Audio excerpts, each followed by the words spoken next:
WBCS with Hirak স্যারে আপনাদের স্বাগত জানাই। WBCS এবং অন্যান্য সরকারি চাকরির পরীক্ষার এক্সক্লুসিভ লেকচার ও স্টাডি মেটেরিয়ালের এটি one stop destination. Regular updates পাওয়ার জন্য এই চ্যানেলটি লাইক, শেয়ার ও সাবস্ক্রাইব করুন। প্রত্যেকটি ক্লাসে যেই টপিক ডিসকাস করা হবে তার নোটস এবং কোয়েশ্চেন আনসারের PDF-এর লিঙ্ক নিচে ডেসক্রিপশন বক্সে পেয়ে যাবেন। ধন্যবাদ। আমরা এতক্ষণ পর্যন্ত জানলাম যে হিস্ট্রি অফ RBI, তাই তো? এবার আমরা RBI ঢুকছি। তো আমরা ফার্স্ট লিখবো যেটা, যে আমরা লিখলাম যে প্রথম RBI গভর্নর কে ছিল? A. স্মিথ। ফার্স্ট ইন্ডিয়ান ছিল C.D. দেশমুখ। আর ফার্স্ট ওমেন ডেপুটি গভর্নর ছিল উদেশী। আর তারপরে ফার্স্ট গভর্নর যে ফিনান্স মিনিস্টার এবং প্রধানমন্ত্রীও রয়ে গেছে সেটা হচ্ছে মনমোহন সিং, ঠিক আছে? ফার্স্ট গভর্নর যে প্রাইম মিনিস্টার ছিল। এবার লিখব সিম্বল অফ RBI। হ্যাঁ, কী আছে সিম্বল? লিখব, হ্যাঁ, black panther under palm tree. Palm tree মানে কি? তাল গাছ নাকি? এটা হচ্ছে সিম্বল অফ RBI। RBI সিম্বলটা বেসিক্যালি ইস্ট ইন্ডিয়া কোম্পানির একটা কয়েন ছিল, বুঝতে পারলি? ওই কয়েনের থেকে এটাকে নেওয়া হয়েছে সিম্বলটা। আমি কয়েনের পিকচারটা দেখবি, ঠিক আছে? আর আমরা নেক্সট জানবো, যখন RBI শুরু হয়, RBI শুরু করার, এটাও তো একটা প্রাইভেট কোম্পানি যারা এই ব্যবসাটা করবে। এর শেয়ার রাখার গল্পটাতে বলেছিল যে শেয়ার থাকবে। তো বেসিক্যালি এইটা যখন শুরু হয়েছিল এর পেড আপ ক্যাপিটাল ছিল 5 করোড়। এবার দেখ, একটা ব্যাংক যখন শুরু করব তখন তো ক্যাপিটাল নিয়ে শুরু করতে হবে না, লোন প্রোভাইড করবে বা আরও কিছু কাজ। তো পেড আপ এর ক্যাপিটাল ছিল 5 করোড়। আর এটা কত টাকা করে দাম ছিল? একটা শেয়ারের দাম ছিল 100 টাকা। আর 5 লাখটা শেয়ার ছিল। 100 টাকা ছিল দাম, প্রাইস, ঠিক আছে? আর কত? 5 লাখটা শেয়ার ছিল। তো 5 লাখ ইন্টু 100 কত হবে? 5 করোড়। বুঝতে পেরেছিস? যদি বলে যে যখন RBI তৈরি হয়েছিল কত টাকা শেয়ার নিয়ে তৈরি হয়েছিল? 5 করোড়, ঠিক আছে? আর শেয়ারটা কীভাবে ভাগ ছিল? 100 টাকা করে 5 লাখটা শেয়ার ছিল। এবার কারা শেয়ার নেবে? তো বেসিক্যালি এরা বলেছিল যে দেখো, এত বড় একটা ব্যাংক তৈরি হয়েছে আর অনেকটা সব কাজকর্ম কার হাত থেকে নেবে না, যে আমরা ইম্পেরিয়াল ব্যাংক অফ ইন্ডিয়া যেটা ছিল 1921 সালে তৈরি, তারই কাজকর্মগুলো ওরা পুরো করবে এবং তার সাথে আরও কিছু কাজকর্ম এটাতে যোগ হবে। তাই বললো যে শেয়ার দেওয়া হোক তাদেরকেই, যে যারা ইম্পেরিয়াল ব্যাংক অফ ইন্ডিয়ার শেয়ার হোল্ডার রয়েছে। তো 80% শেয়ার তারাই পায়, বুঝতে পারলি? বাকি 20% শেয়ার আরও নতুন পায়, বুঝতে পারলি? তো 5 লাখের মধ্যে 4 লাখ শেয়ার তারাই পেয়ে যেতে পারে, ঠিক আছে? তো আমরা এটা বুঝলাম। নেক্সট আমরা কি লিখব? যে RBI সিম্বল লিখলাম আর RBI টাকা নিলাম, তাই তো? ভারত স্বাধীন হবে 1947 সালে, 1947। এবার ভারত স্বাধীন হওয়ার পর ভারতেরও একটা সেন্ট্রাল ব্যাংকের দরকার হবে। কারণ সেন্ট্রাল ব্যাংকে যদি না থাকে, কারণ ইনস্ট্রাকশন যদি না থাকে, সেন্ট্রাল ব্যাংক তো ইনস্ট্রাকশন দেবে, তাহলে অনেক রকম প্রবলেম হবে। বাড়িতে যেমন আর্থিক দিক দিয়ে বাবা যদি না থাকে, তাহলে কী হবে আর্থিক দিক দিয়ে? হ্যাঁ, তাহলে তুইও টুকটাক কাজ করে, সবাই কাজ করছে, কিন্তু বাবা থাকলে কী হবে? সবাই কাছ থেকে টাকা নিয়ে বা নিজেও কিছু ব্যবসা করে বা নিজের কাছেও টাকা আছে, এই ঠিকঠাক করে ম্যানেজ করতে পারবে, তাই না? তাই ওই বাড়ির বাবার মতনই কী হলো, RBIকে ওরা ইন্ডিয়ান যখন ভাবলো যে ঠিক আছে, আমরা তো স্বাধীন হয়েছে, আমরা একটা সেন্ট্রাল ব্যাংক লাগবে যেটা আমাদের ব্যাংকিং সিস্টেমে হবে। তো বেসিক্যালি ভারত কেমন কান্ট্রি হবে? তৎকালীন প্রধানমন্ত্রী জওয়াহরলাল নেহরু এবং আরও আমাদের বিশিষ্ট রাজনৈতিকবিদ তারা ভেবেছিল, বা তারা ভারতকে একটা socialist country and socially Democratic country করার চেষ্টা করেছিল। দেখ, সোশ্যালিস্ট কান্ট্রি হচ্ছে এমন কান্ট্রি যেখানে সব কিছুই বা মানে বেশিরভাগটাই জনগণ হেতু হবে, মানে জনগণের রেসপেক্টে কাজ করা হবে, বুঝতে পারলি? জনগণের জন্য কাজ করা হবে, বুঝতে পারিস? কিন্তু যদি প্রাইভেট ব্যাংক যদি থাকে, ও জনগণের জন্য কেন কাজ করবে? প্রথম কথা, যদি রেল হয় জনগণের রেসপেক্টে হবে, কম টাকা ভাড়া থাকবে, মানে সব খেলে সরকারি হওয়ার একটা প্রবণতা থেকেই যায় সোশ্যালিস্ট কান্ট্রিতে। যেমন এখন চায়না আছে, সোভিয়েত রাশিয়া আছে, তাই তো? ইন্ডিয়া 1951 অবধি ছিল সোশ্যালিস্ট, তারপরে আর একটু মিক্সড হবে, তাই না? ইকোনমিক দিক দিয়ে, যেই সব কিছু কাজগুলো সরকারের তত্ত্বাবধানে যে কাজগুলো হবে। তো ইন্ডিয়া যখন স্বাধীন হলো, স্বাধীন হওয়ার পর আমাদের ব্যাংকিং সিস্টেমে ওরা চাইছিল যে কারা বেশি লোন পাবে। আমাদের এখানে অনেক কৃষক সম্প্রদায় ছিল, তো এরা চাইছিল যে হ্যাঁ কৃষকদেরকে বেশি লোন দেওয়া হোক, বা আমরা যাদেরকে বলবো সরকারি তাদেরকে লোন দেবে, বুঝতে পারলি তো, একটু সেক্টরগুলোকে উইকনেস সেক্টরগুলোকে লোন দেবে। তো সরকার তো যারা প্রাইভেট ব্যাংক তারা তো উইকনেস সেক্টরে কেন লোন দেবে, লোনটা ডুবে যেতে পারে, বুঝতে পারলি। তখন ওরা বলছে না, তাহলে আমাদের প্রথম কী করতে হবে, আমাদের একটা সেন্ট্রাল ব্যাংক যেটা আছে সেটাকে আমাদেরকে সরকারি করতে হবে। তো কোনো ব্যাংক বা কোনো জিনিস যখনই প্রাইভেট থেকে যদি সরকার কিনে নেয় বা সরকার যদি ওটাকে নিয়ে নেয়, তো এই প্রসিডিউরটাকে বলা হয় ন্যাশনালাইজ। তো আরবিআইকে 1949 সালে 1 জানুয়ারি এটাকে ন্যাশনালাইজ করা হলো, 1 জানুয়ারি 1949। তো আরবিআই কত সালে ন্যাশনালাইজ হলো, ফার্স্ট কোয়েশ্চেনটা আসবে। আরবিআই ন্যাশনালাইজ হলো 1 জানুয়ারি 1949 সালে, ঠিক আছে।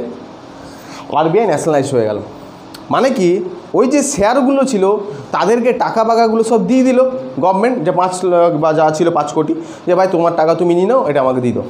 এইভাবে আমাদের আগে কোল ইন্ডিয়া না, কোল ইন্ডিয়াও কোনো মানে এগুলো সব বেসরকারি লোকের ছিল। হ্যাঁ, মানে ওখানে কি ওগুলো যারা কয়লা তুলতো তারা কোনো বেসরকারি লোক, তারা কয়লা প্রোডাক্ট তুলে নিত, বুঝতে পারলি।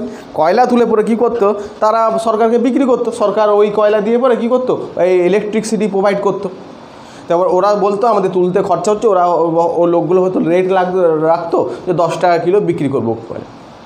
কিন্তু ওই সময় কী হতো না, জাপান কী করেছিল বা আরও কিছু কান্ট্রি যারা ওই সব মানে আমাদের কয়লা মানে ওগুলোকে ওরা নিয়ে নিত, বেশি দামে নিয়ে নিত, 12 টাকা 13 টাকা ধরলে, আমি এক্সাম্পল ধরছি, কিলোতে নিয়ে নিত। তো যে প্রাইভেট মালিক সে কী দেখবে, যেখানে লাভ হবে সেখানেই তো কেউ দেবে, ও দিয়ে দিয়েছে ওদেরকে। দেওয়ার পর ও এবার আমাদের এখানে কী সরকারকে দেখাচ্ছে বলে প্রোডাকশান হচ্ছে না, ওই বলছে বলে এত কিছু তো আর করা যায় না। তো সরকার বলছে তাহলে আমাদের এখানে তো কয়লা পাচ্ছি না, তাহলে আমাদের প্রোডাকশান হবে না, আমাদের বিদ্যুৎ আমরা ঠিকমতো সার্ভিস পাচ্ছি না, যেহেতু পাচ্ছি না আমাদেরকে তখন কি বাইরের দেশের জন্য নির্ভর হতে হচ্ছে। বাইরের দেশ আমাদেরকে তখন জাপান আবার বিদ্যুৎ সাপ্লাই দিচ্ছে, আমাদেরকে কয়লা দিচ্ছে 16 টাকা রেটে, বুঝতে পারলি তো, ও মাঝে কামিয়ে নিচ্ছে। তো এটা তো সরকার বুঝতে পেরে দেখছে এরকম টাইপের ফল্ট হচ্ছে। সরকার 1973-তে কোল ইন্ডিয়াকে ন্যাশনালাইজ করে দিল, না সব কিছু আমাদের থাকবে, বুঝতে পারলি, যাতে ওই কালা কারনামাটা বাদ যায়, বুঝতে পারলি ব্যাপারটা, ওই যে কর্মকাণ্ড যেটা হচ্ছে সেটাকে বাদ যেতে পারে। যার ফলে কি আমাদের এই বিদ্যুৎ বিল এত সস্তা আসছে, আগে তো আরও অনেক বেশি আসতো বা হতে পারতো, বুঝতে পারলি তো। এখন যা পাচ্ছে এরাই তৈরি করছে, এরাই করছে, নিজেদের কর্মচারীদেরকে মাইনা দিচ্ছে, আর ওইটাই খরচা, ওই এক্সপেক্টে একটা রেট ঠিক করছে কত কেজি কয়লা হবে, কী প্রোডাকশান হবে, ঠিক আছে। তো এইভাবে ন্যাশনালাইজ করা হচ্ছে আরবিআই কত সালে, 1949 1 জানুয়ারি, ঠিক আছে। আর আরবিআই ন্যাশনালাইজ হওয়ার পর থেকে আরবিআই টোটালি আমাদের গভর্নমেন্টের রেসপেক্টে কাজ করবে, তাই না। গভর্নমেন্টের নীতি নির্ধারণ, ব্যাঙ্কগুলোকে তাদের আন্ডার ইনস্ট্রাকশন ফলো করতে হবে, ঠিক আছে। তা আরবিআইয়ের কিছু কাজ থাকবে, আরবিআইয়ের শিডিউলে বা ধারাতে, বিভিন্ন ধারাতে এগুলোকে কম্পাইল করা যায়। এই ধারাতে আরবিআই 3 নম্বর 4 নম্বর, ঠিক আছে। আমাদের এখন ওই ধারাতে কোয়েশ্চেন সেরকম কিছু আসেনি, তাও আমি তোকে 4টা আমি তোকে দিয়ে দেবো, ঠিক আছে। 4টা দেখে নিবি, এই কাজগুলো আছে। এবার আমরা জানবো মেন ফাংশন অফ আরবিআই, লিখব প্রথম ফাংশন আমরা যেমন লিখব ব্যাংকার টু দ্য গভর্নমেন্ট, আমরা 1 2 3 4 করে লিখে যাব। তোকে হয়তো এর মধ্যে 4টে দিয়ে দিল, আর একটা অন্যরকম দিল যে এর মধ্যে কোন ফাংশনটা আরবিআই নয়, এভাবে কোয়েশ্চেন হবে। কোয়েশ্চেন যেগুলো বলে সেগুলোই কোয়েশ্চেন হবে। তো 1 নম্বর ফাংশন হচ্ছে government to the banker to the government, মানে গভর্নমেন্টের ব্যাংক, যেমন আমাদের ব্যাংক হিসাবে আমরা কী করি, ব্যাংকে টাকা দিই বা টাকা তুলি, আমাদের দরকারে ব্যাংক থেকে লোন পাই, ওরকম গভর্নমেন্টেরও ব্যাংক হিসাবে কাজ করে কে, আরবিআই, বুঝতে পারলি। তুই চাইলে আরবিআই অ্যাকাউন্ট করতে পারবি না, বা তুমি পারবে না। আরবিআই অ্যাকাউন্ট সব ব্যাংকের একটা করে অ্যাকাউন্ট থাকবে, কোনো স্টেট গভর্নমেন্টে এদের অ্যাকাউন্ট থাকতে পারে, বুঝতে পারলি। তো আরবিআই ব্যাংকের মানে আরবিআই মানে কী করে, ব্যাংকার টু দ্য গভর্নমেন্টের ব্যাংকার, সেন্ট্রাল ব্যাংকের, স্টেট গভর্নমেন্ট এদের ব্যাংকার হিসাবে কাজ করে আরবিআই, 1 নম্বর পয়েন্ট, ঠিক আছে। 2 নম্বর পয়েন্ট ব্যাংকার্স টু দ্য, 2 নম্বর লিখব ব্যাংকার্স টু দ্য ব্যাংক। ও বলছে কি যে ব্যাংকেরও ব্যাংক, ব্যাংকেরই ব্যাংকার্স, ব্যাংক আমাদের যেমন আমাদের লোন নিতে যায় ব্যাংক দেয়, আর ব্যাংকারও লোন নিতে গেলে কে দেবে, কাকে দেবে? ব্যাংকগুলো কার কাছ থেকে লোন নেবে? আরবিআই কাছে। ওই জন্য আরবিআইয়েরও সব ব্যাংকের একটা করে অ্যাকাউন্ট থাকবে আরবিআই কাছে। ও ব্যাংকার্স টু দ্য আরবিআই, ব্যাংকের কাজ করবে আরবিআই। সব ব্যাংকে শুধু এটা না, ইনস্ট্রাকশনও দেবে, এ দেবে ওই দেবে, বুঝতে পারলি? বিভিন্ন কাজ দেখবো আগে আমরা। হ্যাঁ, সব ফিনান্সিয়াল অ্যাডভাইজারও হতে পারে, এমনকি গভর্নমেন্টের আলাদা ফিনান্সিয়াল অ্যাডভাইজার বডিও আছে, ফিনান্সিয়াল অর্থ দপ্তরে, ফিনান্স ডিপার্টমেন্ট। এবার এখানে একটা পয়েন্ট লিখবো লেন্ডার্স last resort.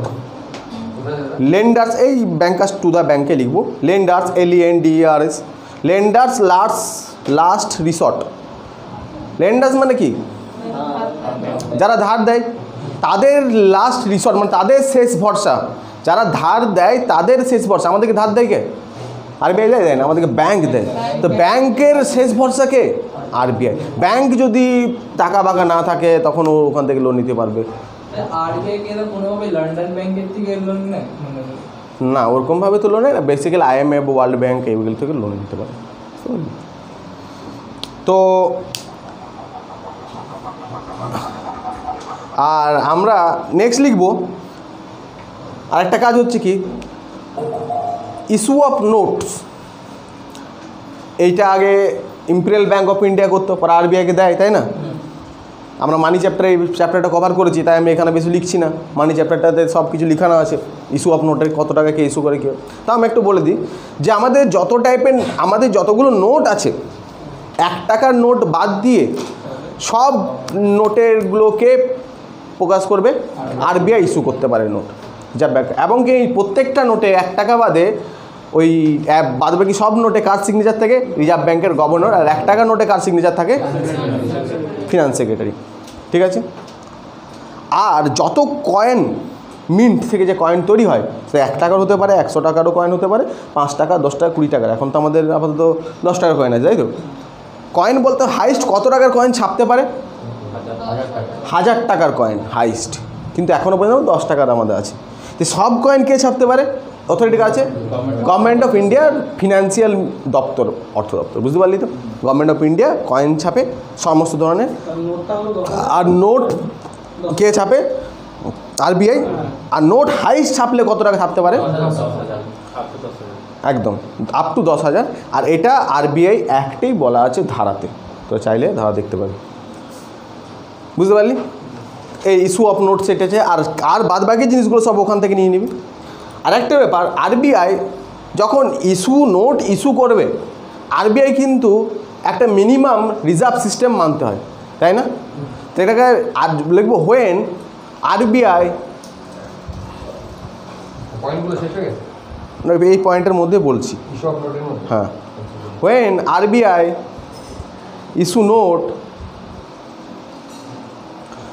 then RBI follow minimum reserve system. Minimum reserve system. এই যে মিনিমাম রিজার্ভ সিস্টেম, এটার একটা ডিপলি হিস্ট্রি আছে, বলবো কোনো দিন। শুরু হয় 1956, তাই না? এই 1956 অ্যাক্ট অনুযায়ী ওটা রিজার্ভ ব্যাংক টাকা ছাপতে পারে। এখানে বলা হয়েছে যে মিনিমাম রিজার্ভ ব্যাংক টাকা ছাপতে গেলে মিনিমাম তাকে 200 কোটি টাকা রিজার্ভ রাখতে হবে। কি ফর্মে? না 115 কোটি টাকা গোল্ড, 85 কি ফরেন কারেন্সি বা ফরেন অ্যাসেট। এই দুটো মিলিয়ে কী হবে? 200 কোটি টাকা। যদি আরবিআইয়ের কাছে 200 কোটি টাকা থাকে, তার আরবিআই টাকা ছাপাতে পারে এবং যত খুশি টাকা ছাপাতে পারে। কিন্তু তোদের মাথায় কোয়েশ্চেন আসবে যে যত খুশি টাকাতে তাহলে ছাপাতেই পারে, কিন্তু না, যত খুশি টাকা ছাপালে কি হবে? ইনফ্লেশন হয়ে যাবে, বুঝতে পারলি? মার্কেটে জিনিসপত্রের দাম বেড়ে যাবে। আজকে যদি তোকে বলি যে তোর কাছে টাকা থাকলে কি করবি? বাচ্চা দিলে তোকে টাকা আছে, প্রচুর খরচা করবি। এবার ধরলে তুই খাচ্ছিস, প্রচুর খাবার খেতে ইচ্ছে করবে, তাই না? হ্যাঁ, না আবার একটা দেখ, ধরলে তোর কাছে খাবার প্রচুর আছে, তো তুই যদি প্রচুর সব খাবার একবারে খেলি, যত কিছু খাবার আছে, পেট কী করে ফেটে যাবে, এক্সেস হয়ে যাবে না? ঠিক আছে। তো ওই জন্যে বাবা মা যেভাবে আমাদের যতটুকু খাবার দিয়েছিলো সেটাই আমরা খাই, ওটাই আমাদের স্ট্যান্ডার্ড। ছোটো থেকে যদি এতটা খাবার খাওয়াতে কী হতো, পেট ফেটে যেত পুরো, তাই না? শরীর থাকতো না, কুম্ভকর্ণের মতো হয়ে যেত। হতেই পারতো, আমাদেরকে তো একটা লিমিট দেয়, কোথা থেকে শিখেছে হয়তো মারা। তো এইভাবে আমরা হেরিটেজ দেখতে পাচ্ছি, মানে মানুষ এইটুকু খাচ্ছি তোরা ভাত, এতটা তো খেতে পারে। দেখলে যেমন বাবা ঠিক করে ব্যাপারটা, বা বাবা মা যেভাবে ঠিক করে, ওইটাই হচ্ছে আমাদের ব্যাপারটা, বুঝতে পারলি? তো এক্সেস টাকা হলে কী হবে, আমাদের ইকোনমিকটা এমনি ফেটে যাবে, জিনিসপত্রের দাম প্রচুর বেড়ে যাবে, বুঝতে পেরেছিস তো? আগের দিন মানি চ্যাপ্টারে বলেছি এই ব্যাপারটা, তাই না? ইস্যু অফ নোট বুঝলাম। তারপরে হচ্ছে custodian of, next point, next function RBI, custodian of foreign currency. Custodian of foreign currency, police কাস্টাডিতে নেয়, তাই না? কাস্টাডিতে নেয়। কাস্টাডিতে মানে কি? কাস্টাডি মানে নিয়ে নেওয়া, অধীনে নেওয়া, তাই না? যখনই দেশে ফরেন কারেন্সি আসে, বুঝতে পারলি, ওই ফরেন কারেন্সিকে প্রথম যে কাস্টাডিতে নেয়, যার অধিকার আছে, RBI। ধরে একটা বিদেশি লোক এলো যে আমার এখানে ফ্যাক্টরি করবে, তো ওর কাছে তো গান্ধীজি টাকা নেই, ও সঙ্গে সঙ্গে ডলার নিয়েই আসবে। RBI আজকার রেটে $1 সমান, ও ধরলে 100টা ডলার নিয়ে এসছে, তো $1 সমান আজকে যদি 60 টাকা বা 70 টাকা হয়, ওই রেসপেক্টে যত টাকা হবে ও দিয়ে দেবে ওকে, বুঝতে পারলি? 7 টাকা হলে 7,000 টাকা হবে, তাই তো? 70 টাকা হলে এই 7,000 টাকা ওকে গান্ধীজি টাকা, আমাদের গান্ধীজিওয়ালা রুপি নোট দিয়ে দেবে। ও এটা এসে পড়ে এখানে তো ও ডলার নেবে না ওইভাবে, ও এখানে লেবার লাগিয়ে এসব করে পড়ে কিনে ফিনে ব্যবসা করতে পারে। তো ওই যেই ডলারটা ও রেখে নেবে RBI, এটাকে ফরেন রিজার্ভ হবে। আর যেটাই ও পরে যখন আমাদের দেশ তেল কিনতে যাব, তেল তো আমরা তো পেট্রোল পাম্পে কিসে পাচ্ছি? টাকাতে পাচ্ছি, গান্ধীজি টাকা। কিন্তু যখন আমাদের গভর্নমেন্ট অফ ইন্ডিয়া তেল কিনতে যায়, সকালে উঠে বাজার করতে, ও বাবা যেমন বাজার করতে সকালে উঠে, ওরকম ও বাজার করতে যায়। তো ও গভর্নমেন্ট অফ ইন্ডিয়া যখন বাজার করে বিভিন্ন জিনিস কিনে, রাফেল বিমানে ওই যা কিছু, ওগুলো সব ডলারে কিনতে হয়, ইন্টারন্যাশনাল কারেন্সি বলছিলাম। তো ওই ডলারেই তখন এগুলো কাজে লাগবে, বা কেউ বিদেশি ঘুরতে এলো, এগুলো কাজে লাগবে। ফরেক্সে আমরা পড়েছি বা পড়বো ফরেক্স, তাই না? এই ফরেন কারেন্সি আসে, তো প্রথম কাস্টের দিকে আনে একদম, বা আমাদের এখান থেকেও যখন আমরা যাই বাইরে, RBI আমাদেরগুলো চেঞ্জ করে দেয়। তো বুঝতে পারলি কাস্টেডি অফ ফরেন কারেন্সির পয়েন্টটা। নেক্সট লিখবো ট্রেজারি বিল ইস্যু, তাই তো?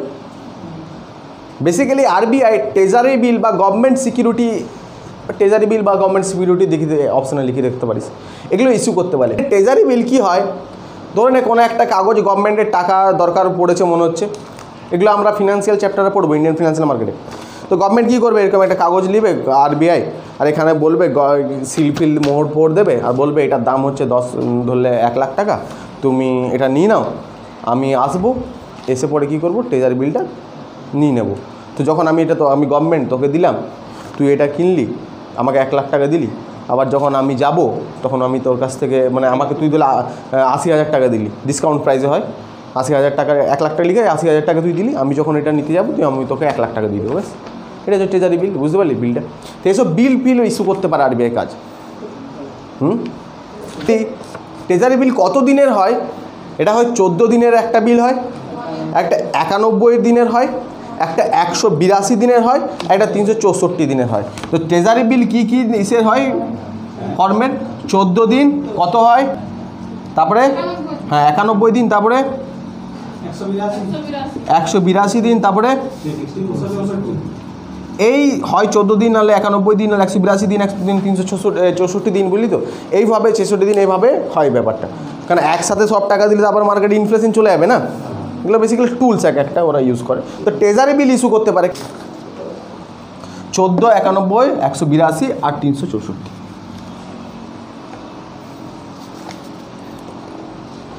আর কি কাজ থাকে RBI? হ্যাঁ লিখবো development finance. Next point, development finance কি? এই যে আমাদের অর্থ ব্যবস্থা যদি কোনো কিছু ডেভেলপ করতে মনে হয়, বা ডেভেলপমেন্টের জন্য যদি কিছু টাকা বাকা প্রদান করতে হয় সরকারকে বা কোনো ইনস্টিটিউশনকে, তো ওরা টাকা বাকা দেয়, বুঝতে পারে, ডেভেলপমেন্টের জন্য।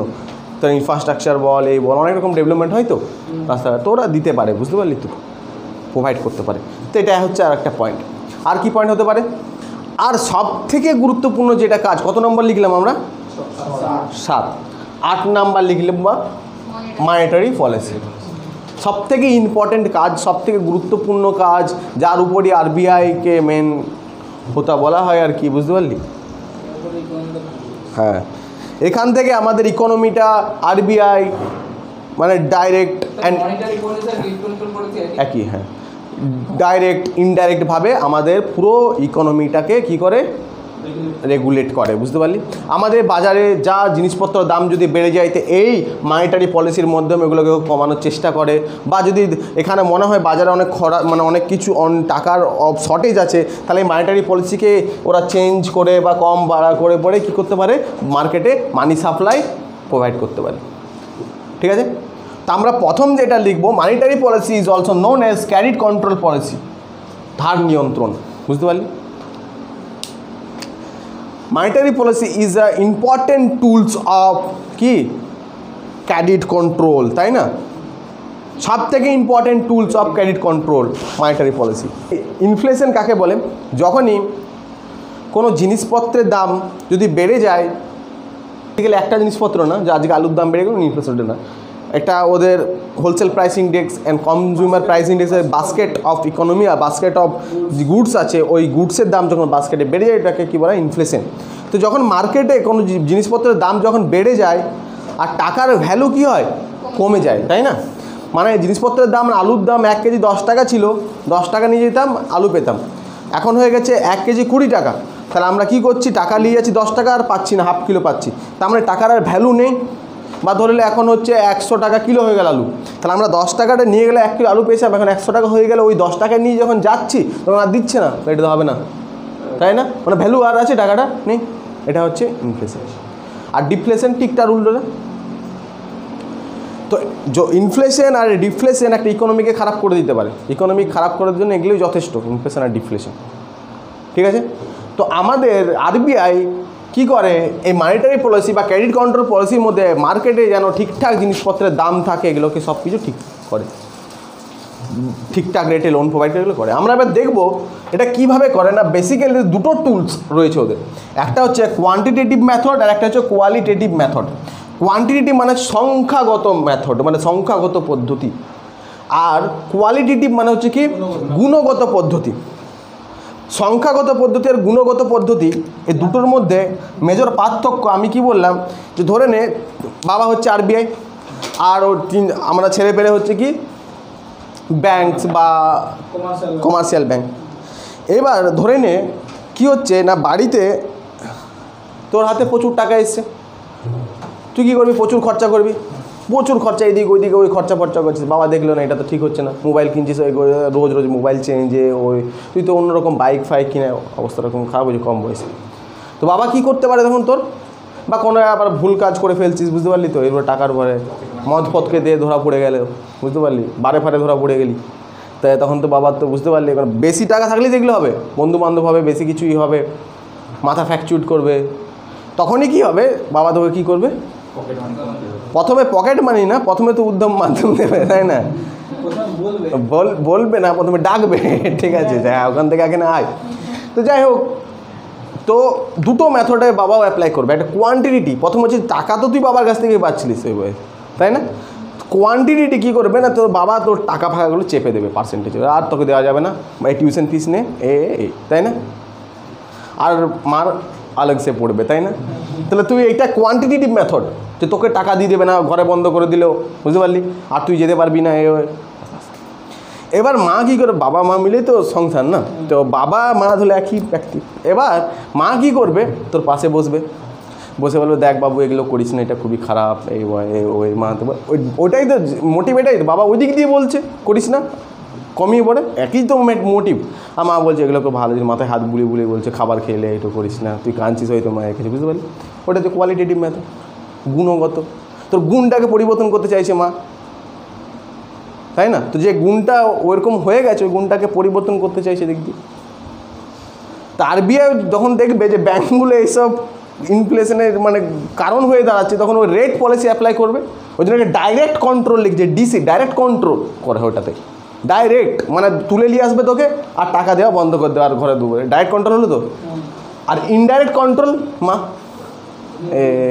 বুঝতে পারলি, যা হয়েছে হয়েছে ভুলে যা, খাবারটা খেয়ে নেয়, বুঝতে পারলি তো, আর বলো ব্যাস এটাই, ঠিক আছে। তো ব্যাস এবার আমরা ডাইরেক্ট কন্ট্রোল, এবার ব্যাংকের রেসপেক্টে কী হয় আমরা দেখব।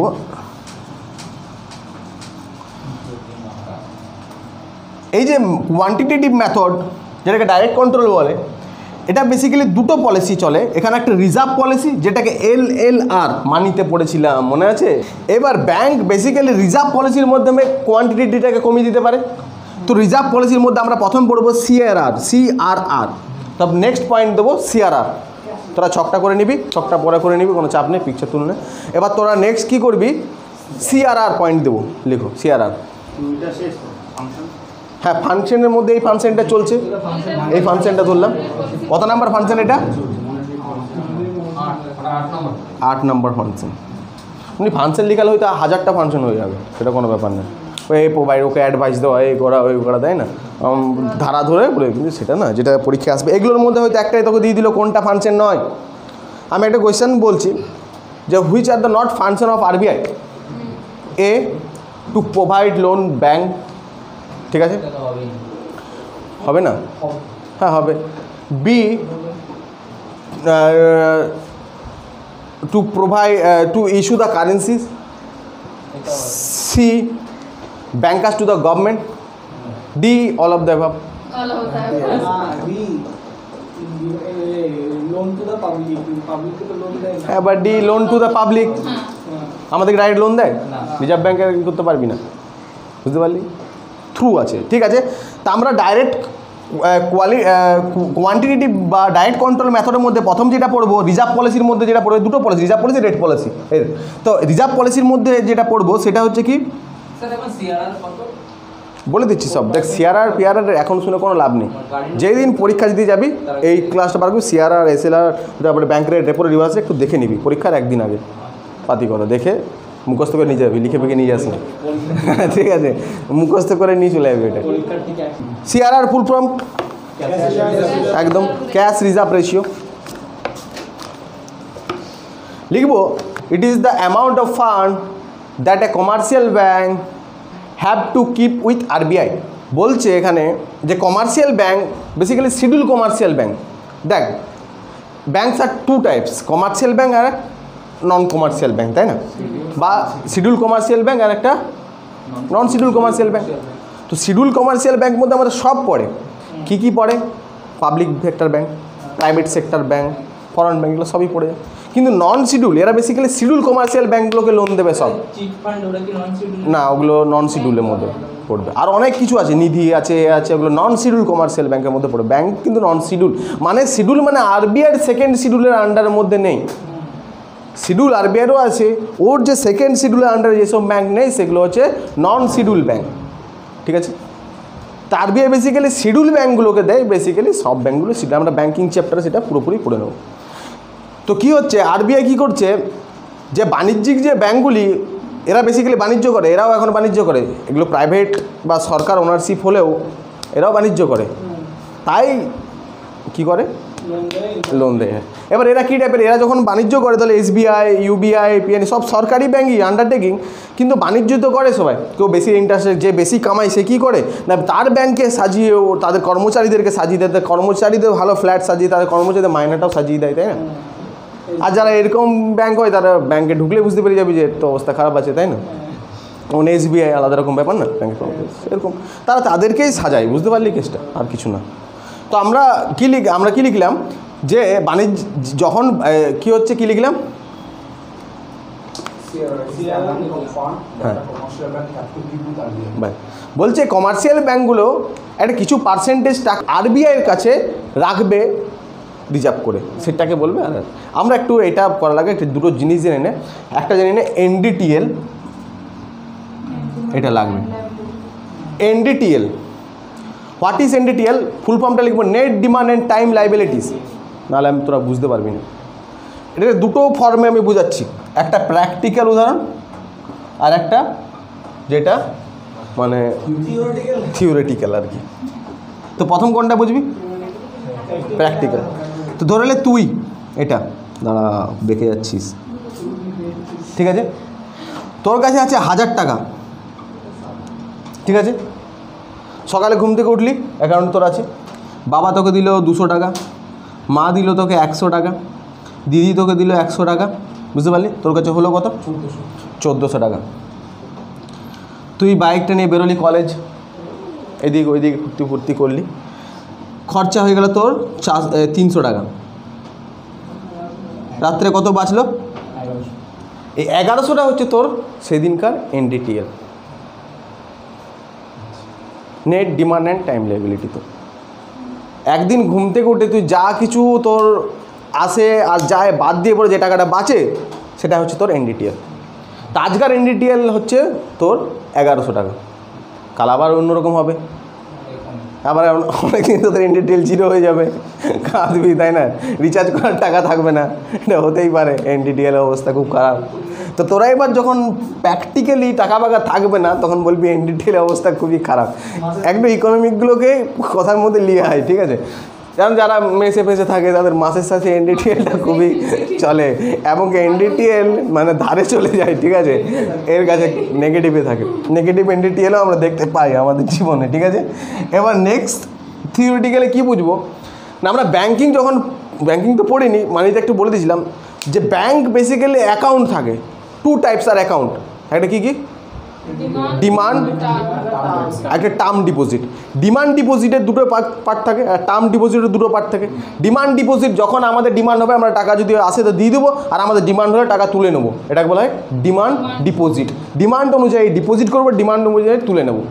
আর টার্ম ডিপোজিট কিছু সময়, টার্ম মানে টাইম ডিপোজিট, মানে কিছু 5 বছরের জন্য, 10 বছরের জন্য, বেসিক্যালি 1 বছরের জন্য টাকা জমিয়ে দেওয়া, দুটো খাতে। তা ব্যাংক যখন একদিন খুলছে তার একটা কি demand deposit and term deposit, তাই না? তোর কাছে দুটো অ্যাকাউন্টে টাকা কিছু আছে, ধরলে এই অ্যাকাউন্টে 1000 টাকা আছে, এই অ্যাকাউন্টে 2000 টাকা আছে, টোটাল কত টাকা আছে? 3000 টাকা। এবার আজকের দিন সকালে কি হলো না, আরও 500 টাকা লোক অ্যাড করলো, ঠিক আছে, আর কি করলো 100 টাকা মানুষ তুলে নিয়ে চলে গেল, তাহলে কত হলো? 1400 টাকা। আজকাল ব্যাংকের কত ডিমান্ড ডিপোজিটের টাকা, আর টার্ম ডিপোজিটে আরও 2 জন দিয়েছে 2000 টাকা, তাহলে কত হলো? 4000 টাকা। তা আজকের ব্যাংকের NDTL কত আছে? তো যখনই ব্যাংকের যে MD থাকবে তাকে সন্ধ্যাবেলায় ওইটা চেক করে দিত NDTL। ওই জন্য যারা ব্যাংক ম্যানেজার থেকে ওই ব্যাংকের যে ম্যানেজার থাকবে একটা ব্যাংকের, ও ম্যানেজার ওকে ও চেক করে পরে সাবমিট করতে হয়। ওই সাবমিটে হয় মেন ব্রাঞ্চে, মেন ব্রাঞ্চ থেকে ওই ব্রাঞ্চে দিয়ে ওখান থেকে দেখা হয় যে আজকে PNB বা কত টাকা টাইম ডিপোজিট হলো, কত টাকা টাইম মাইনাস প্লাস করে পরে ওদের বাড়ি যেতে যেতে 10:30 টাকাটা বেরিয়ে যায়। কারণ এবার তুই ভাবছি ম্যানেজার ও তো চুপচাপ বসে থাকবে, কিন্তু ব্যাপারটা হচ্ছে হিসাব হবে। তো বলে ওর 5টায় ছুটি হয়ে যাবে, আরে ভাই ব্যাংক 5টায় ছুটি হবে, সবাই ডিপোজিট 5টা অবধি দেবে, এবারে তো গুনবো ডিপোজিট না দিলে তো, তারপরে আরও অনেক কিছু কাজ থাকে ওদের, ড্রাফটে হয়, তো তারপরে তো গুনতে হবে না, আরও টাকা ফাঁকা ঢুকবে। তো ওই জন্য ম্যানেজারকে লাস্টের দিকে থাকতে হয়, বুঝতে পারছি থিওরিটিক্যাল। আর এটা তাহলে NDTL লিখে রাখবি, যা ডিমান্ড ডিপোজিট আর টাইম ডিপোজিটের প্লাস করে দিলে যে টাকাটা পায় সেটা হচ্ছে NDTL। আর প্রত্যেক দিন অনুযায়ী এটা কাউন্ট হবেই তো, প্রত্যেক দিন অনুযায়ী, তাই না? তো আমরা আবার কোথায় চলে আসবো? CRR মেনটেন করতে হবে, যেই টাকাটা প্রত্যেক দিন যা হবে ওদের, মানে NDTL যা হবে একটা ব্যাংকের, তার কিছু পার্সেন্টেজ টাকা যেটা RBI বলে দেবে, যেটা 4%, তাহলে 4% টাকা ধরলে আজকে ব্যাংকের কত টাকা ছিল? 5400, 4% কত হবে?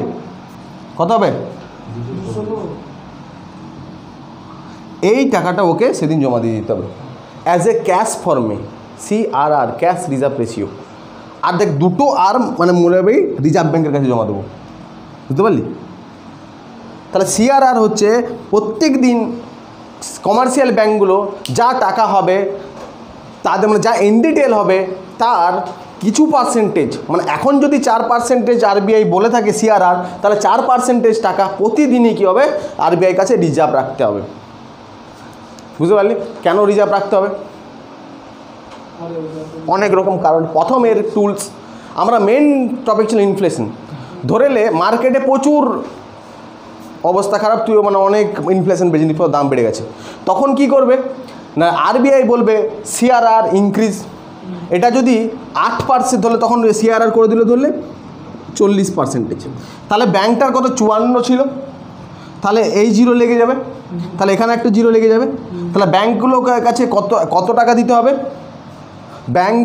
ব্যাংকটাকে রিজার্ভ ব্যাংকে কত টাকা দিতে হবে 2160 টাকা, প্রথমে 216 টাকা দিচ্ছিল তাই না, বেশি টাকা দিতে হবে, ব্যাংক যখন ওকে বেশি টাকা দিতে হবে তো নিজে তার টাকা মার্কেটে মানি সাপ্লাই তো ও তো লোন দিতে পারবে না বেশি, বুঝতে পারলি, তো এই জন্যই সিআরআর এগুলোর মধ্যে মার্কেটে মানি সাপ্লাইটাকে কী করে সিআরআর বাড়িয়ে দিয়ে কি করতে পারে মার্কেটে মানি সাপ্লাই কম করতে পারে, আর সিআরআর কমিয়ে মার্কেট যদি বলে সিআরআর 0% ধরে বলে দিই 0%, তাহলে কি কোনো রিজার্ভ হবে না, 5400 টাকা ব্যাংকের কাছে থেকে ব্যাংক কী করবে টাকা থাকলেই লোন দিয়ে দেবে।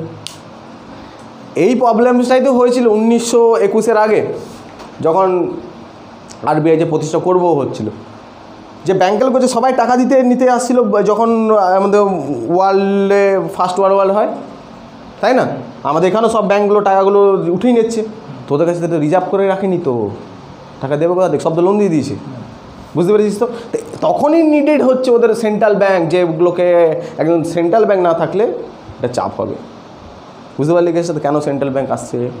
তো সিআরআর আমরা এখানে কিছু পয়েন্ট দেখে নেব, CRR maintained in daily basis, তাহলে আমাদের প্রত্যেক দিন ব্যাংকে কি মেনটেন করতে হয় CRR each and every day, বুঝতে পারলি চাপটা, তাহলে যা হিসাব বাড়বে ওকে দিতে হবে ব্যাংকে, কি ফর্মে দিতে হবে টাকাটা ক্যাশ ফর্মে, টাকা পুরো গান্ধীজি বলা টাকা পুরো ক্যাশ ফর্মে ওরা নিয়ে রেখে দেবে, কেন রাখবে বললাম ইনফ্লেশনে, বা যদি কোনো ব্যাংক ডুবে যায় টাকাগুলো ওখানে তোকে দিয়ে দেবে, বুঝতে পারলি কেসটা, 1 নাম্বার ক্যাশ ফর্মে, অনলি ক্যাশ ফর্মে, এটা মাথায় রাখবি। তারপরে এই সিআরআর মিনিমাম পার্সেন্টেজ আর ম্যাক্সিমাম পার্সেন্টেজ কত হতে পারে, সিআরআর মিনিমাম 0% করে দিতে পারে, আর ম্যাক্সিমাম 100% করতে পারে, হ্যাঁ, তবে তো টাকা মার্কেট থেকে সব তুলে নেবে, যার ফলে কি হবে ধরলে সিআরআর অ্যাপ্লাই করে দিল অ্যাজ এ টাকা তোলার কিছু থাকে, আমি এখন একদম লোন ব্লক করে দেবো, বুঝতে পারলি, তো ব্লক হয়ে যাবে। লিখব সিআরআর যে মেনটেন হয় এটা কোন অ্যাক্টের মাধ্যমে মেনটেন হয়, এটা কোন অ্যাক্টে বলা হয়েছে, তো লিখব CRR started by RBI act 1934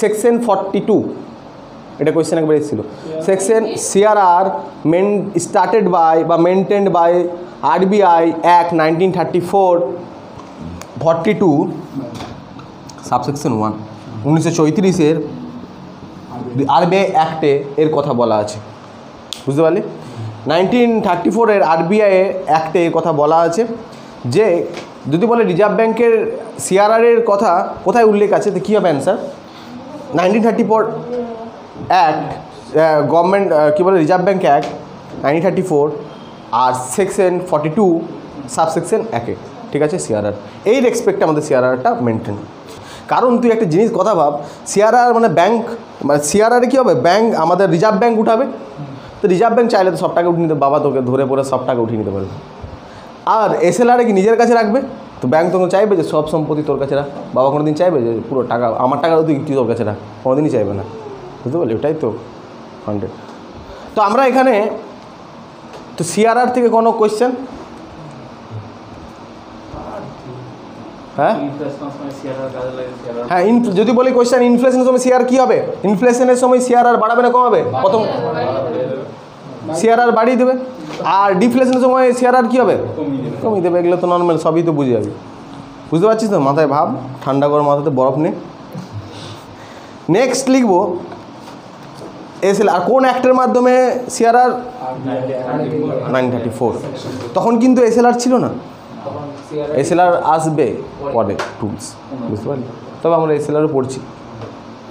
হ্যাঁ, আর একটা কথা মনে রাখে বলতে ভুলে গেছি, আরবিআই ইজ আ স্ট্যাটুইটারি বডি, ঠিক আছে, এটা কি ঠিক, একদম কনস্টিটিউশনাল বডি কি, হ্যাঁ কি না? না। RBI is a statutory body, যেগুলো অ্যাক্ট করে পাস হয়, বিল পাস করে অ্যাক্ট হয় পার্লামেন্টে, সেগুলোকে কি বলা হয়? Statutory body. আর যেগুলো আমাদের সংবিধানে লেখা আছে ওটাকে কি হয়? Constitutional body. তো বলতো 5 ইয়ার প্ল্যান বা প্ল্যানিং কমিশন কনস্টিটিউশনাল বডি না, it is a non constitutional. ওটা আমাদের সংবিধান, ইটস অ্যাডভাইজারি বডি, তাই না? হ্যাঁ, স্ট্যাটিউটারি বডি যেমন সেবি অ্যাক্ট করে পাস করা হয়েছে। ব্যাংক এখানে যেহেতু পড়ছি, আমাদেরকে আরেকটা কথা না জেনে নিতে হবে, অ্যাসেট অ্যান্ড লাইবিলিটি লাগবে, কারণ net demand and time liability পড়ছি, তো অ্যাসেট অ্যান্ড লাইবিলিটি জেনে রাখতে হবে। অ্যাসেট অ্যান্ড লাইবিলিটি, এটা পড়ে রাখবে, অ্যাসেট অ্যান্ড লাইবিলিটি। না, এটা জাস্ট জেনে রাখ। অ্যাসেট ব্যাংক আর আমাদের, শুনে রাখ, অ্যাসেট ধরে নে আমার কাছে মানে জামা কাপড় এগুলো নিজের, তাই এটা আমার অ্যাসেট, বুঝতে পারলি? ঘড়ি আমার নিজের, এটা আমার অ্যাসেট। আমার কাছে যে টাকা আছে মানি ব্যাগে, সেটা আমার টাকা নিজের, আমার অ্যাসেট, বুঝতে পারলি?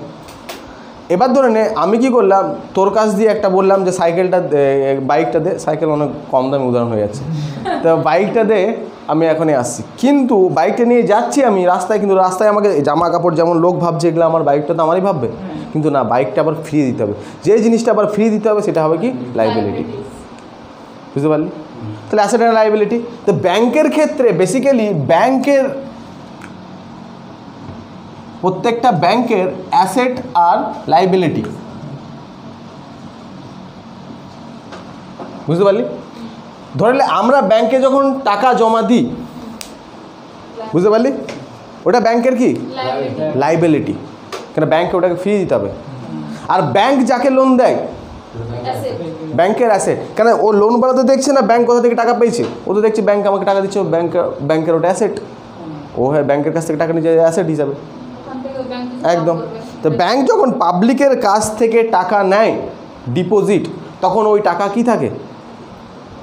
লাইবিলিটি থাকে, কেন ওকে ফেরত দিতে হবে। আবার যখন ব্যাংক লোন দেয় সেই টাকার ডেফিনেশন কি হয়ে যায়?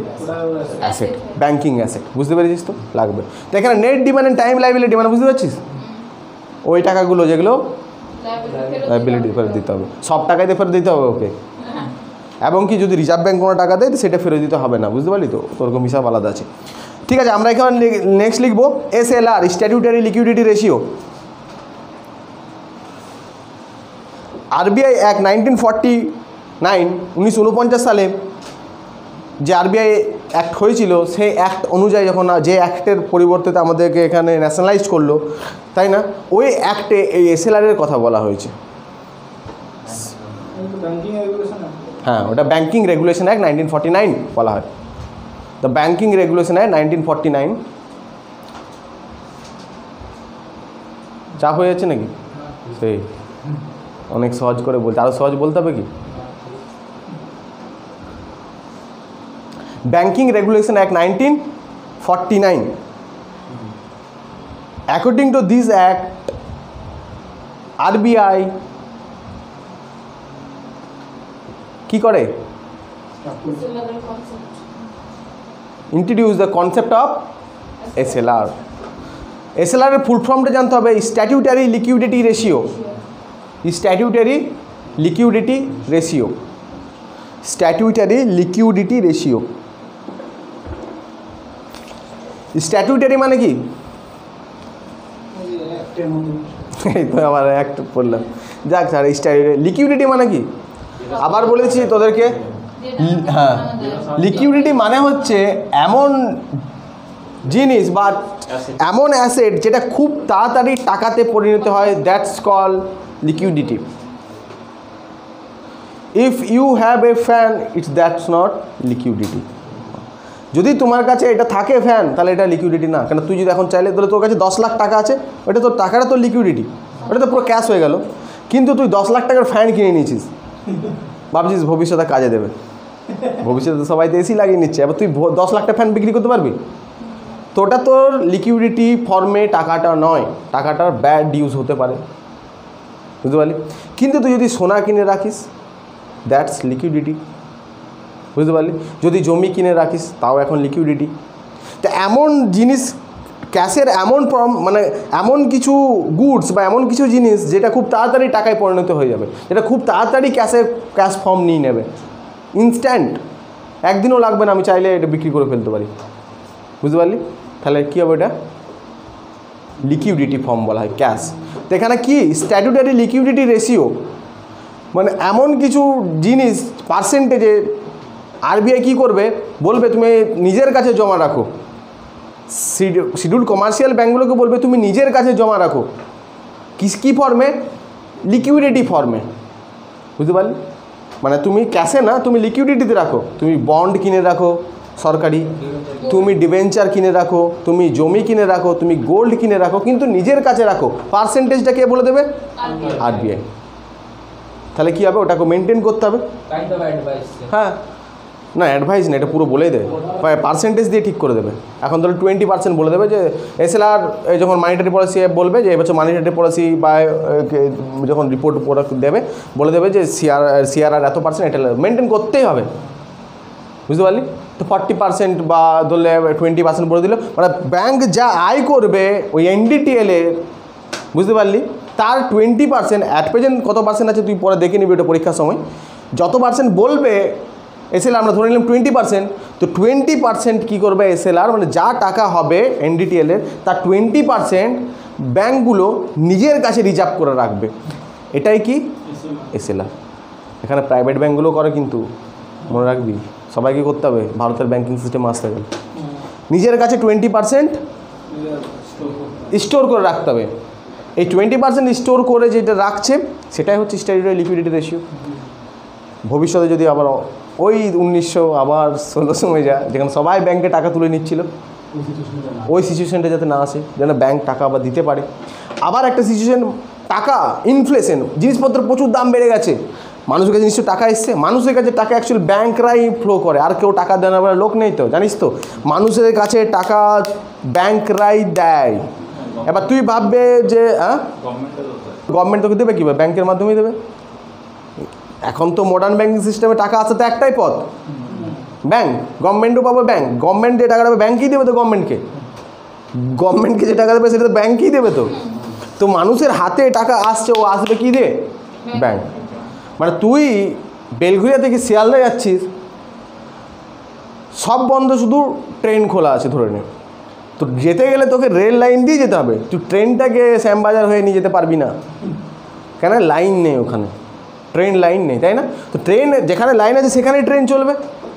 তো টাকা আমাদের কাছে আসতে গেলে একটা দিয়েই আসবে, সেটা কি? ব্যাংক। তো ওটা আরবিআই জানে। তো এবার তোদের কাছে যেভাবে টাকা এসছে, তোরা তো মার্কেটে, আমি বললাম যে অত্যাধিক জিনিসপত্র কী করেছিস, কিনে নিয়েছিস, আবার বা ওইভাবে জিনিসপত্রের দাম বাড়িয়েছিস। বুঝতে পেরেছিস? 1 কিলো যদি আলু থাকে, তোর কাছে প্রচুর টাকা থাকে, তুই 10 টাকা না 100 টাকা যদি খুচরো না থাকে 100 টাকা দিয়ে দিবি, তাই না? তোকে যদি 2 কোটি টাকা নিয়ে বাজার যাস তুই, তো বুঝতে পারছিস?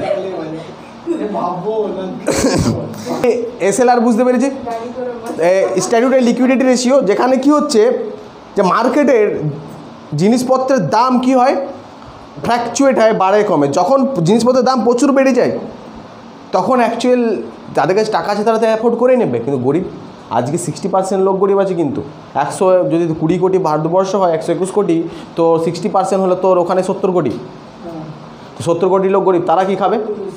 এগুলো তো সবাইকে নিয়ে তো চলতে হবে না, অ্যাজ এ সোশ্যালিস্ট অ্যাপ্রোচ নেই, কিন্তু আছে, বুঝতে পারলি? তো কী করতে হবে তখন? আরবিআই তার মনিটারি পলিসিকে চেক করবে, হয়তো সিআরআর বাড়িয়ে দেবে, এসএলআর বাড়িয়ে দেবে। এসএলআর যদি বাড়ায় তো ব্যাংককে নিজের কাছে লোন দিবে কম, বুঝতে পারলি? তো এই যে এই লকডাউনে ধরলে মোদী সরকার ঘোষণা করলো যে এত 1000 কোটি টাকা দেবে, তো ভাবছিস তুই পাচ্ছিস না, কোনো চাপ নেই, কিন্তু টাকা তোর হাতে আসবে, যেই পাবে। আম্বানি যদি পায় টাকাটা, আম্বানি কী করবে? ও আরও নতুন ফ্যাক্টরি করবে, নতুন কিছু, তুই হয়তো জিওতে কাজ পাবি, টাকা তো আসবেই, ফ্লো এভাবেই হবে।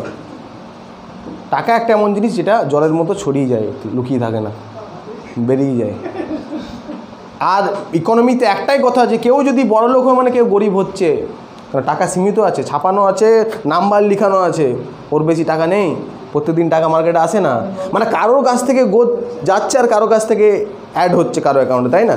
তার মানে এটা এবার তোদেরকে কী করতে হবে, তোর অ্যাকাউন্টকে প্লাস করবি না মাইনাস করবি, এটা তোদের উপর ডিপেন্ড করে, বুঝতে পারলি?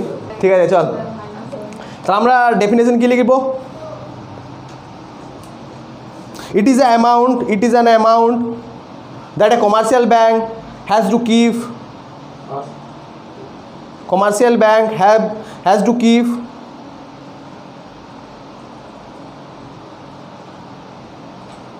তারপরে উইদিন ইটসেলফ, বা নিজের টাকা জমা রাখা, বুঝতে পারলি?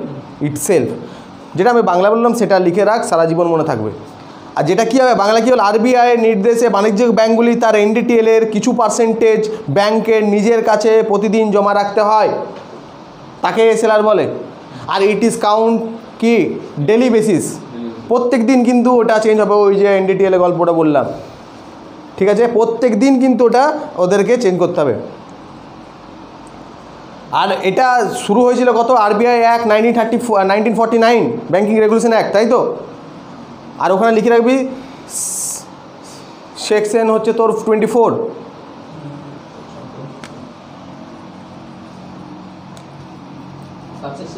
না সেকশন 24, ঠিক আছে? এখানে মিনিমাম লিমিট, হ্যাঁ পার্সেন্টেজটা ওটাও ঠিক করবে, যেটা রেট আজকে যে রেটে দেখে নিবি, যা রেট আছে সেটা হবে। তাহলে মিনিমাম কত হতে পারে, এটা রেট 0, ম্যাক্সিমাম কত হতে পারে 40% বেশি ও রিজার্ভ রাখতে দেবে না, এটা অ্যাক্টে। এবার যদি এর বেশি যদি রিজার্ভ রাখতে হয় তাহলে কি করতে হবে? হ্যাঁ হ্যাঁ, আরবিআইকে অ্যাক্ট পরিবর্তন করতে হবে, তাই না? ঠিক আছে চল। আর এটা হচ্ছে it's counts daily basis, daily basis count হবে এটা, এগুলোই তোকে কোয়েশ্চেন দেবে। আর যদি এসএলআর বাড়ে তাহলে ইনফ্লেশন কী হবে, মানে চাই দুদিক দিয়ে ধরতে পারবি। এসএলআর যদি বেড়ে যায়, প্রচুর এসএলআর করে দিল, তাহলে ইনফ্লেশন কী হবে? হ্যাঁ, কারণ নিজের কাছে জমা রাখবে, মার্কেটে টাকা যাবে না, ইনফ্লেশন তো কমেই যাবে না, তাই না? আর এসএলআর যদি 0 হয়ে যায় কী হবে? যা টাকা আসবে কী হবে, ও বন্ড ফন্ড এগুলো জমি এগুলো না কিনে কী করবে, গোল্ড বন্ড না কিনে সব লোন দেবে, তাহলে কী হবে? মার্কেটে মানি সাপ্লাই বেড়ে যাবে, মানি সাপ্লাই বাড়লে ইনফ্লেশন হয়ে যাবে, ব্যাস এটাই তো। আজকে ব্যাংকের কাছে নিশ্চয়ই কিছু পার্সেন্ট টাকা আছে, আজকে যদি 0% হয়তো কালকে মালগুলো লোন দেবে, এগুলো তো সহজ ব্যাপার না, তাহলে হয়ে গেল। নেক্সট, তাহলে সিআর এসএলআর বুঝলাম, এগুলো রিজার্ভ পলিসি, মানে এগুলো রাখার, মানে এমন একটা রিজার্ভ, মানে রেখেই ওরা ক্রেডিট কন্ট্রোল করে নেবে, ধার নিয়ন্ত্রণ করে দেবে। হয় আমার কাছে রাখো আরবিআইয়ের কাছে, নয় তোমরা নিজের কাছে রাখো, রাখতে হবে ওটা পলিসি, না রাখলে কিন্তু তোর সিস্টেম থেকে বাদ দিয়ে দেবে, ঠিক আছে? এটা হলো।